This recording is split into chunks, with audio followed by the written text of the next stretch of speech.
Ê, bé ăn cháo nào. Ừ, cháo nào. Mồm to nào. Ừ. Vừa ăn thay cái kia. Vừa ăn thay ăn cháo nào. Miếng nữa nào. Ăn cháo cả người. Ăn cháo rồi. Mồm to đó. Ủa, nó nhỏ đi. Mồm nhỏ bao giờ hết bát cháo này. Mồm nhỏ bao giờ hết bát cháo đây. Mẹ no quá. Chưa ăn no, mồm to à, to à. Ui dồi, bé quá. Mồm rồi. Ăn đi mẹ quay cho này. Mình to quá nhỉ. Ui.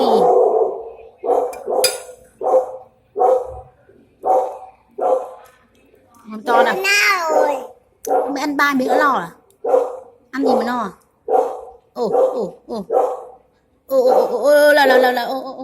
Trời ơi, bẩn hết cái đầu. Không ăn nữa đâu. Không ăn nữa à? Ăn nữa thì thôi nha. Cho Hưng nhịn đói nha. No rồi. Đói à? Không thèm ăn nữa gì? Đầu to rồi. Đầu to quả nho rồi. Đầu to quả nho qua lại nhìn nha nào. Đầu to ốc quả nho nè. Cháo có rất là nhanh. Có to ốc quả nho ăn gì mà no? Ăn này ăn cháo nhiều. Ui ăn có 3 miếng cháo mới có nhiều á mà kêu lo lại ra. Đầu to lúc nào chỉ mê điện thoại thôi, phải không? Đầu to mê điện thoại thế thì cơ mà lúc nào chỉ chăm điện thoại này mệt lắm rồi. Mẹ ơi mà được. Bật làm sao được, bật nhiều quá đơ máy rồi, bật làm sao được nữa.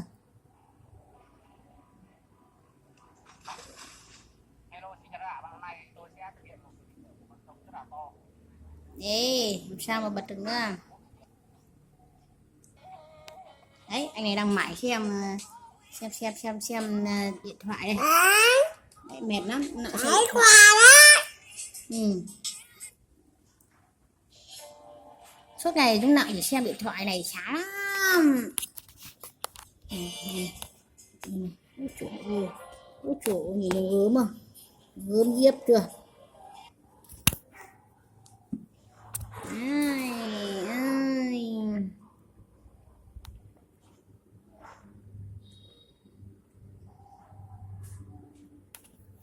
Nhìn này, tự phía. Ủa, nóng quá, mà hôn một kê nhễ nhại à.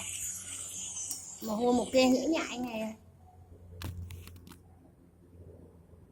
Vừa đi học về là bỏ cặp sách và ngồi xuống nghịch thôi. Chứ cả rửa mặt rửa mũi này. Bẩn quá. Bây giờ đi khăn mặt rửa mặt nhá. Nha. Chịu không? Khăn mặt rửa mặt cho sạch sẽ nhá. Mặt mũi đen xì kia. Sao ngủ được? Bị tắm nhá. Đi tắm á. Đi tắm đi. Đi tắm đi. Điện thoại đi, đi tắm nha.